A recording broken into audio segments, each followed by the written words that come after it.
자, 2008년을 한번 떠올려 볼까요? 전 세계 금융 시스템이 말 그대로 그냥 멈춰 써버렸습니다. 아니, 영원할 것만 같았던 미국 주택 시장이 와르르 무너지고 그 유명한 투자은행 리먼 브라더스가 파산해버렸죠. 정말 다들 충격과 절망에 빠졌을 때 이 모든 걸 정확히 예측한 사람들이 있었어요. 심지어 이 시스템의 몰락에 돈을 걸어서 정말 천문학적인 돈을 번 사람들이요. 오늘 바로 그 실화를 다룬 영화 빅쇼트를 가지고 왔습니다. 도대체 어떻게 이런 일이 가능했을까요? 그 생생한 이야기 속으로 한번 들어가 보시죠. 오늘 우리가 파헤쳐볼 핵심 질문이 바로 이겁니다. 월스트리트의 잘난 전문가들, 정보 기반까지 전부 다 괜찮다, 문제없다, 낙관론에 취해 있었잖아요. 근데 어떻게 사회 부적응자처럼 보이던 이 소수의 투자자들만 이 거대한 거품을 먼저 알아챌 수 있었을까요? 그리고 더 궁금한 건 이 끔찍한 재앙 속에서 어떻게 그 어마어마한 돈을 벌 수 있었냐는 거죠. 자, 지금부터 그 비밀을 하나씩 파헤쳐보겠습니다. 그럼 이 붕괴에 베팅한 천재들, 대체 누구였을까요? 이야기의 첫 번째 주인공은 바로 마이클 버리 박사입니다. 전직 의사 출신의 좀 괴짜 같은 헤지펀드 매니저였는데 이 사람이 누구보다 먼저 데이터 속에서 진실을 딱 발견해낸 거죠. 수천 페이지나 되는 주택담보대출 서류를 정말 밤낮으로 파고들면서 이 견고해 보이던 시스템에 아주 치명적인 균열이 있다는 걸 찾아내요.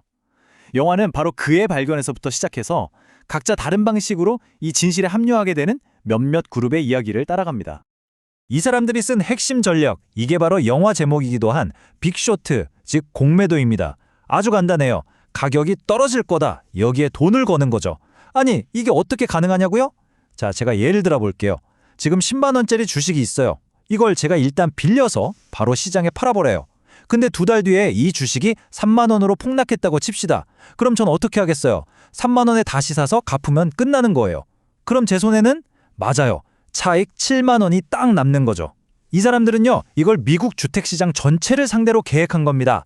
스케일이 다르죠? 그렇다면 이 사람들은 도대체 무엇이 떨어진다고 베팅을 한 걸까요? 바로 당시 미국 경제를 떠받들고 있던 거대한 신화, 부동산이었습니다. 모두가 그랬어요. 부동산은 가장 안전한 자산이고 집값은 절대로 떨어지지 않을 거라고요. 정말 굳게 믿었죠. 당시 상황이 얼마나 비정상적이었는지는 이 숫자만 봐도 딱 보입니다. 2000년 주택가격을 100이라고 했을 때요. 불과 6년 만에 지수가 226까지 치솟았어요. 이건 뭐 거의 2배 이상 오른 거잖아요. 그야말로 미친 거품이 만들어지고 있었던 겁니다. 집값은 절대로 떨어지지 않는다. 이게 그냥 희망사항이 아니었어요. 시장 전체를 지배하는 거의 종교에 가까운 믿음이었죠. 은행, 투자자, 정부, 심지어 평범한 시민들까지 모두가 이 믿음 안에서 그냥 신나게 춤을 추고 있었던 거예요. 아니, 그럼 이 광란은 대체 어디서부터 시작된 걸까요? 그 시작은 2000년대 초로 거슬러 올라가는데요. 닷컴 버블이 터지고 9.11 테러까지 겪으면서 미국 경제가 휘청했거든요. 그러니까 연방준비제도에서 경기 침체를 막겠다고 기준금리를 6%대에서 1%까지 정말 파격적으로 내려버립니다. 이 결정 때문에 시장에 아주 값싼 돈이 넘쳐나게 됐고 그 돈이 전부 어디로 갔겠어요? 고스란히 부동산 시장으로 흘러들어가서 거품을 키우는 불쏘시개가 된 거죠. 그런데요, 단순히 집값만 노른 게 문제가 아니었습니다. 월스트리트의 소위 금융천재라는 사람들이 이 부동산 거품을 이용해서 훨씬 더 위험한 게임을 벌이기 시작했어요. 뭐냐면 부실한 대출, 그러니까 쓰레기를 황금으로 둔갑시키는 그런 금융연금술을 부린 거죠. 그 마법의 핵심 재료가 바로 서브프라임 모기지였습니다. 이게 뭐냐면요, 아주 간단히 말해서 신용등급이 가장 낮은 사람들, 그러니까 사실상 돈 갚을 능력이 거의 없는 사람들한테까지 마구잡이로 내준 주택담보대출이에요. 소득증명, 직업, 자산 이런 거 제대로 보지도 않고 그냥 막 빌려준 거죠. 이게 얼마나 말이 안 되는 상황이었냐면요. 영화에 나오는 얘기 같지만 진짜 있었던 일이에요. 스트리퍼 한 명이 집 5채를 대출로 사고요. 심지어는 키우는 강아지 이름으로도 대출이 승인될 정도였으니까요. 이건 대출 심사라는 과정 자체가 그냥 사라져버린 거나 마찬가지였죠. 자, 그럼 은행들은 이 위험천만한 대출들을 그냥 갖고 있었을까요? 천만에요. 이걸 수천 개씩 막 묶어서 MBS라는 새로운 금융상품으로 포장을 합니다. 비유하자면 온갖 잡다한 재료를 막 섞어서 만든 소세지 같은 거예요. 그리고 이걸 투자자들한테 팔아 넘겼습니다. 은행 입장에서는 위험은 남한테 떠넘기고 수수료는 바로 챙기니까 이거야말로 완벽한 돈 복사기였던 셈이죠. 근데 여기서 월스트리트의 연금술이 진짜 정점을 찍습니다. 바로 CDO라는 상품 때문인데요. 만드는 방식은 더 기가 막혀요. 아까 그 소시지 같은 MBS 있죠? 거기서 아무도 안 사가는 제일 위험한 부분, 그러니까 소시지에서 제일 맛없는 부분만 싹 긁어 모아요. 그리고 이걸로 또 다른 상품을 만드는 겁니다. 말 그대로 쓰레기로 더 큰 쓰레기 뭉치를 만든 건데 여기서 진짜 마법 같은 일이 벌어집니다. 아니, 어떻게 이런 쓰레기 뭉치가 최고 안전 등급인 트리플 A를 받을 수 있었을까요? 답은 아주 간단합니다. 신용평가사의 고객이 바로 그 상품을 만든 은행들이었기 때문이에요. 등급 좋게 안 주면 우리 다른 데로 가버린다? 이렇게 압박을 하니까 사실상 등급을 돈 받고 팔아버린 거죠.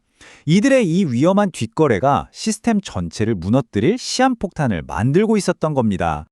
바로 이때 빅쇼트의 주인공들이 자신들의 무기를 찾아냅니다. 그게 바로 CDS, 신용부도 스와프예요.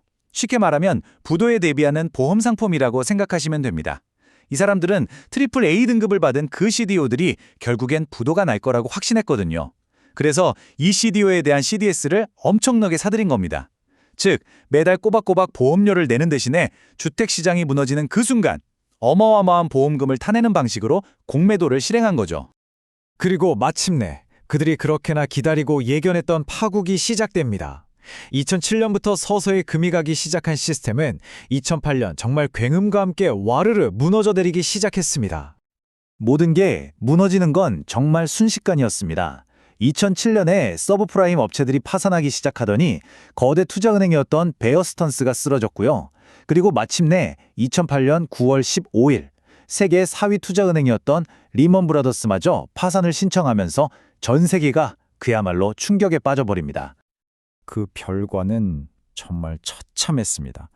미국 증시를 대표하는 S&P 500 지수가요, 고점 대비 무려 57%나 폭락했어요. 수많은 사람들의 평생 모은 자산이 그냥 허공으로 날아가 버린 순간이었죠. 하지만 이건 그냥 모니터 속 숫자의 문제가 아니었습니다. 이 사태로 미국에서만 800만 명이 일자리를 잃었고 600만 가구가 살던 집에서 쫓겨나야 했어요. 월스트리트의 탐욕이 만들어낸 재앙의 대가는 고스란히 평범한 시민들이 치러야만 했던 거죠. 위기가 휩쓸고 지나간 자리에 남은 건 아주 명확했습니다. 승자와 패자, 그리고 이 비극을 함께 만들어낸 공범들이었죠. 그럼 이 모든 비극의 책임은 과연 누구에게 있었을까요? 많은 전문가들은 이렇게 말합니다. 모두가 공범이었다고요. 탐욕에 눈이 먼 은행, 제 역할을 못한 무능한 신용평가기관, 시장을 그냥 내버려둔 정책 담당자들, 그리고 부동산은 무조건 오른다는 신화에 취해서 무리하게 대출을 받은 순진한 사람들까지 그 누구도 이 책임에서 자유로울 수 없다는 겁니다. 그런데 그 결과는요, 너무나도 불공정했습니다. 위기를 일으킨 장본인인 은행들은 국민들 세금으로 살아났고요. 그 와중에 임원들은 보너스 잔치를 벌였어요. 하지만 이 모든 일과 아무 상관없던 평범한 시민들은 집과 일자리를 잃었죠. 그리고 그 한가운데서 시스템의 붕괴를 정확하게 꿰뚫어 본 소수의 투자자들은 어마어마한 돈을 벌었습니다. 그 중에서도 가장 먼저 이 붕괴를 예측했던 마이클 버리의 펀드는요, 무려 489%라는 정말 경이적인 최종 수익률을 기록했습니다. 투자자들이 당신 미쳤냐고 항의하고 조롱하는 그 모든 걸 견뎌내고 자신의 신념을 지켜낸 결과였죠. 영화 빅쇼트는 마지막에 우리에게 아주 섬뜩한 질문 하나를 던집니다. 2008년 금융위기의 주범이었던 바로 그 CDO. 그게 맞춤형 트렌치 기회라는 아주 근사한 새 이름으로 옷을 갈아입고 지금도 월스트리트에서 팔리고 있다는 사실. 과연 우리는 또다시 똑같은 실수를 반복하게 될까요?